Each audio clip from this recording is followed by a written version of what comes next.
Hello and welcome to this episode of Own the Journey, where we get to interview amazing people from around the world. Today we're at the 417 Think Summit, where we get to interview Brett Payne, founder and CEO of Contender eSports. Contender eSports, that's the one. I'm excited to learn about it. I love the whole idea of eSports and what it can do for the nature, how things are turning.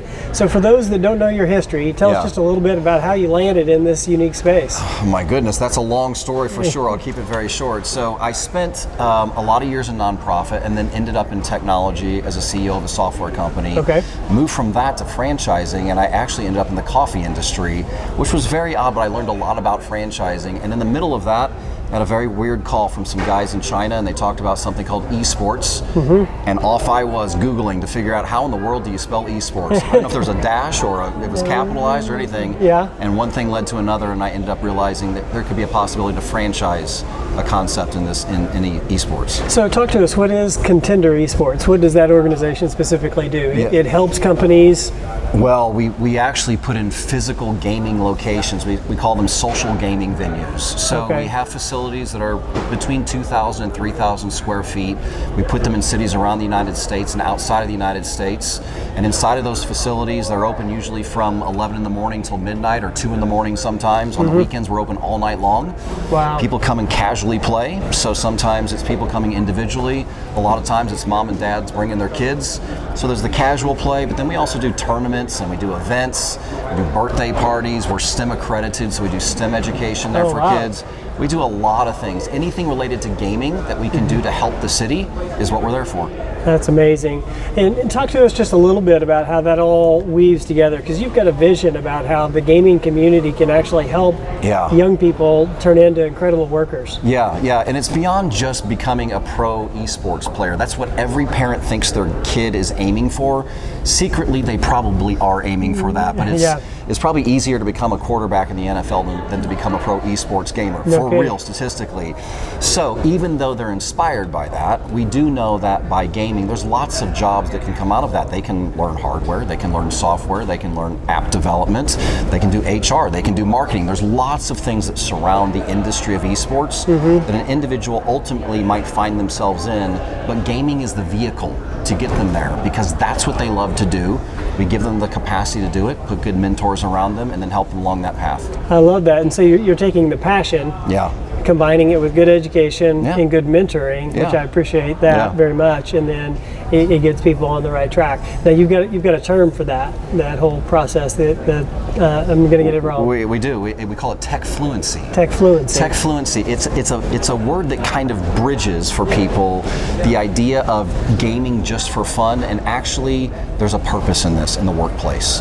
And so what we're trying to do is create that bridge in a fun environment where actually the kids don't even know that it's happening, but they are becoming more fluent in technology, hardware, software, building things, selling things, buying skins on Fortnite, all these kinds of things, to where they're acquiring skills that they can actually apply in the workforce. So that they work with a company like yours, for instance, they have had a free education by playing games. Which is amazing. And most people don't realize that's actually happening, and it's happening organically. And so my goal really with our company is to help make that not so passive, but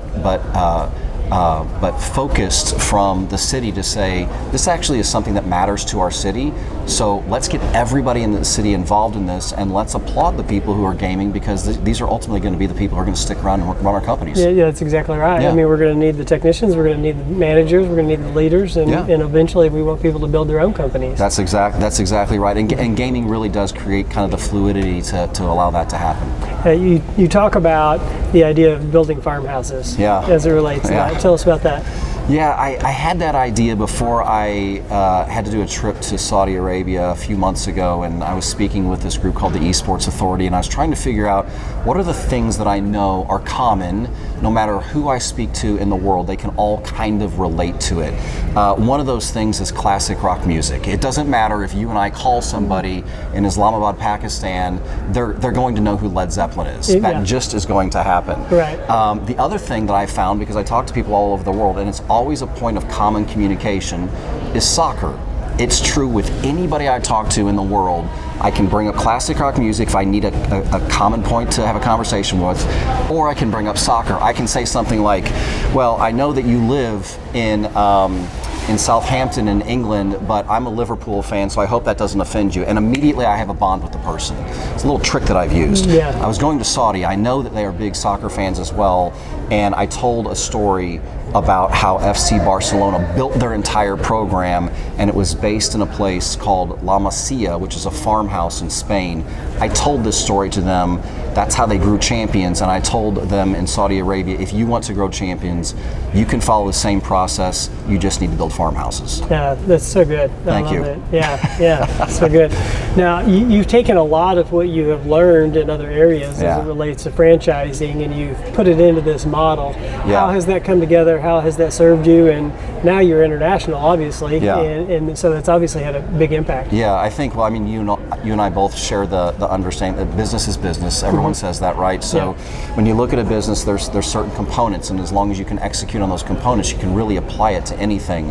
So when I got into franchising, the person who asked me at Classic Rock Coffee, like, do you know anything about this and can you franchise it? I said, number one, no, I don't. But number two, yes, I can, because I can figure this out. And so I took the skill sets that I had in working with people overseas, living overseas, doing business, doing nonprofit, doing all these kind of things, and really knowing that the core of what I wanted to do was to love people. That was the main thing for me. Yeah, so good.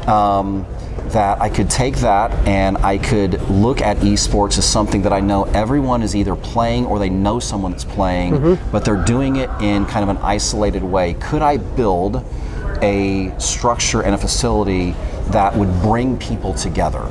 That was my whole goal. And so that's what I spend every moment of my day trying to do. I love it. Is give a safe place for people to come together, that can communicate, build relationships, build skills, have fun, do all these kind of things. But ultimately, there's a long-term goal to this, and I think we just touched on that a few moments ago. Yeah, well, and I think the intentionality around what you're doing is so good, because you're taking something that a lot of parents actually see as a negative in their lives, and you're making it a positive, and that's something that I think it takes a special visionary to be able to do. So I appreciate it. Thank you. I think it is generational, though, right? So, like, for our parents, their parents did not like the fact that they were listening to the radio, or God forbid, watch TV, right? When we were kids, maybe it was, well, you shouldn't be on the internet. So there are these generational stages that there's a flip-flop nonstop that goes on, and I think we're just in one of those. People don't understand what esports and gaming is, the complexity of it now, but in 5 years or in 10 years, people are going to understand the reason behind it. So we're ahead of the curve. I realize that. It makes the work a lot harder. I'm sure for sure. But in my estimation, someone has to be the voice of it and just keep talking about it, and that's what I do. I love that. Well, and I think one of the interesting things that I learned not too long ago is that during one of the gaming championships, there were actually more viewers of that than there were of the Super Bowl. I mean, it's 100% true. That's how internationally it's 100% engaged true. that this is. So it's not like it's brand new by any means. It's popular everywhere, but the concept of what you're doing in being intentional about this, that's what's bringing the That's right. That's right. It's another interesting thing is that the age group of 7 to 11-year-olds consumes more content on Twitch than they do of all 4 major sports in the United States put together. Wow. So that generation of kids, they're growing up, they're used to these kinds of things. For parents, the difficulty is when we go, well, we don't understand why you're watching someone play Fortnite on YouTube. Exactly. Every parent that's probably watching this video has said a similar thing. I have, yeah. Right, and I typically say to them, they also don't understand why you turn on the TV on Sunday afternoon and watch a guy hit a white ball across a grass field. It makes no sense to our kids, but we do it, don't we? Right. So it's just a thinking process that has to change, and as soon as parents, adults, business owners understand why they're doing it, there is a reason, and we go, okay, we're going to figure out where the end result is, and they engage with them, and they pat them on the back and say, we're really proud of what you're doing. It changes a kid's life, and that's what I want our city to do.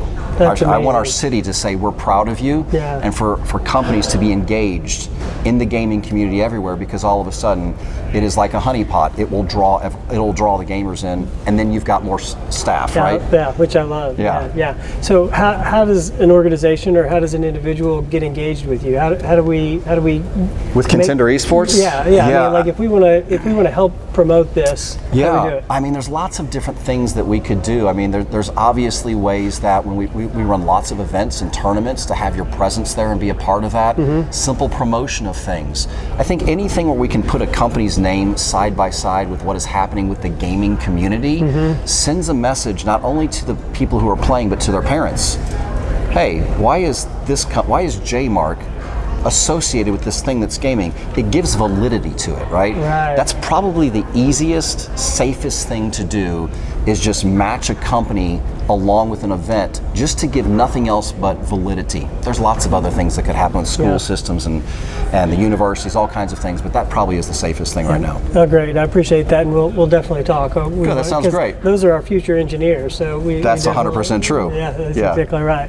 Well, as we wrap up, share with us some of the best advice that you've ever received. Best advice that I've ever received? Well, I think probably some of the best advice I received when I was at a very low point in my life. I was the CEO of a software company, and the guy who owned the company, he was from England. He showed up here in town in Springfield one day, and he said, I think I'm going to go and move to France and buy a farm and buy some cows. And I said, that's great, Brendan. I don't know why you're telling me this. He goes, I think I want to shut down the software company. So I had to leave that day. This is true. I had to leave that day, walk over to my office, and I had to fire everybody in our software company in this country and in 2 other countries in the same day. And that night, it's true, that night, he met me in my office, and of course I was pretty mad about the whole thing. And I said, Brendan, well, what about me? And he goes, Brett, the world is your oyster. And he ran his fingers through his hair and just sat back. And I thought, I don't know if he's mocking me or what is happening right now, but I realized that I had an opportunity to either take that as something that I could get upset by or take that as a challenge. And so from that day forward in 2012, I have believed the world is my oyster. I love it. That's the best advice I've had. That's so good. All right. Well, thank you for everything. Thank you, brother. Appreciate it. Yeah.